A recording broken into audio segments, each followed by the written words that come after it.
ঠাকুর বললেন, গরিবনাথ প্রত্যক্ষ দেবতা। ওখানে যে যাহা মানত করে সে তাহা পায়। অনেক মহাপুরুষ ছদ্মবেশে ওখানে আসেন, হনুমানজিও ওখানে আসেন। আপনারা রোজ ওই গরিবনাথকে প্রণাম করিয়া আসিবেন। ঠাকুরকে একদিন বললাম, রোজই তো গরিবনাথ মন্দিরে যাই, কিন্তু আজ পর্যন্ত কিছুই বুঝিতে বা দেখিতে পাইলাম না। ভাবিতেছি প্রতিদিন ওই মন্দিরে গিয়া কি ফল হইবে। গরিবনাথকে কি একদিন আমাকে দেখাইতে পারেন না? ঠাকুর খুব হাসলেন। এই সময় একদিন শেষ রাত্রিতে ঘুমাইয়াছিলাম কি জাগিয়াছিলাম বুঝিতে পারি নাই, একটা সুন্দর স্বপ্নের মতন দেখলাম। মনে হলো যেন একটি প্রশস্ত রাস্তা দিয়ে চলিতেছি। রাস্তাটি পরিষ্কার, ধুলাশূন্য, মসৃণ, দুই ধার ফুল ও ফলের গাছের দ্বারা যেন সজ্জিত।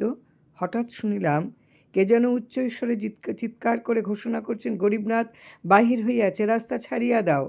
আমি দৌড়াইয়া পথের এক পার্শ্বে সরিয়া গেলাম।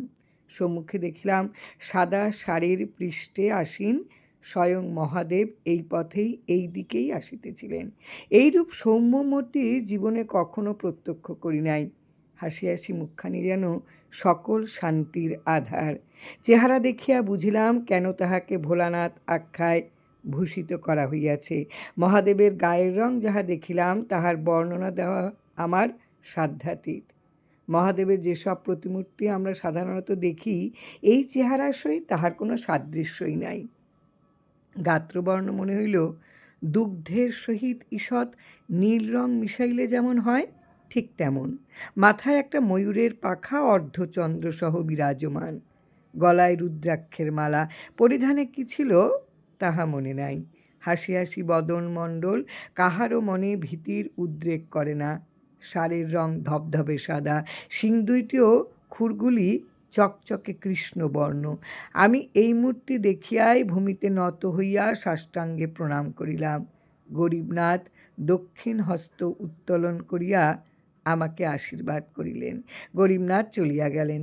সেই দিকে চাহিয়া আছি। কি আশ্চর্য! একজন ব্রাহ্মণ তাম্রকুণ্ড হইতে আমার পাশে দাঁড়াইয়া চরণামৃত লইতে আদেশ করিলেন। চরণামৃত লইয়া হাতে পান করিলাম। চরণামৃত লওয়ার জন্য আমার পার্শ্বে শায়িত স্ত্রীকে ঠেলিতে লাগিলাম।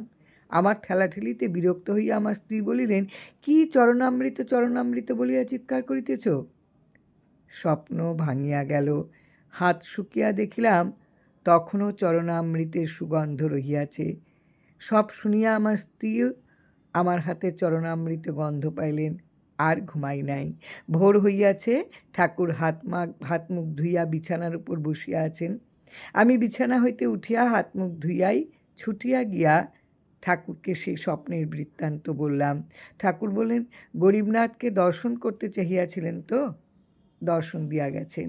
আমি বললাম, মহাদেবের মাথায় সর্পের পরিবর্তে ময়ূরের পাখা দেখিলাম। ঠাকুর বলিলেন, কে বলিয়াছে মহাদেবের মাথায় সাপ আছে? মহাদেবের মাথায় ময়ূরের পাখাই থাকে। আপনি যেরকম চেহারা দেখিয়াছেন মহাদেবের চেহারা সেরকমই। জয় রাম, জয় রাম। শ্রী গুরুর শ্রীরাম ঠাকুর রোহিণী মজুমদারের লেখা থেকে আজকের নিবেদন। মজফ্ফরপুরে ঠাকুর 6 বছর ছিলেন। ওখানে রোহিণী মজুমদারের মহাশয়ের ফ্যামিলির সঙ্গে। ওখানেই গরিবনাথের মন্দির। জয় রাম, জয় রাম।